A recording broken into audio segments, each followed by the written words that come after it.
Тонда бізде кезектегі автоунаабыз Deo Nexia 2010-жылғы 1.5 механикада. Машинаны өңін көріп тұрасыздар. Вишневый свет. Состояниясы орт екен. Ветровиктер орнында учурда шипованный зимний дөңгөлөктө.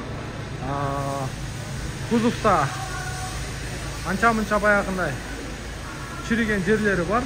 Патрульникте алдыңкы крылону алмаштырып эле коюш керек экен. Анын эшикте дагы азмат дефект бар экен.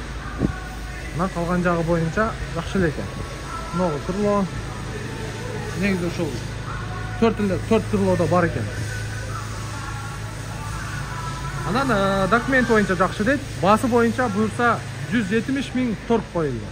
Ветровиктер ордунда. Nexia. Өзбекстан окшойт. Механический. Айнек көтөргүч. Бул жерде печка.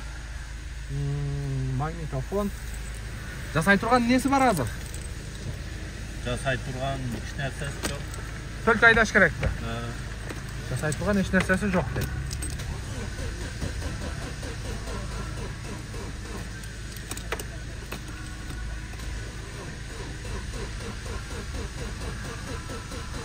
Аккумуляторун алыш керек жаңы.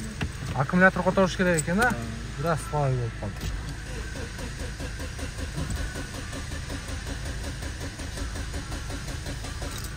Так. Ева коврик бар экен. Чехолдор боюнча, сиденья боюнча көрүп турасыздар. Лобовой жагы таза. Мотор жагын да аччы, мотор жагын көрөйүчү. Багажыңды да ачып кой.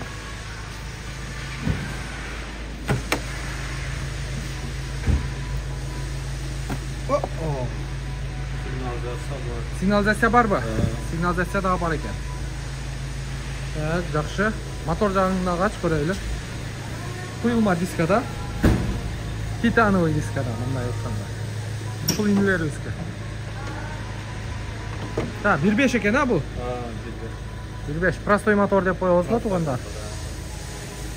Бир аккумуляторду которот экенсиздер. Сигнализация иштейт экен. Жасай турган эч жери жок. Бир эле аккумулятор, жакшы. Баасы боюнча туугандар 170 000. Дагы соода кылсаңыз да аз-маз түшүп берет. Бунда видеонун темасына номерге чаласыздар. Буюрса ушул инелерибиз менен байланышып алып айдасаңыздар болот. Бизден ыраазы болуңуздар. Кийинки видеого чейин сак саламатта туруңуздар.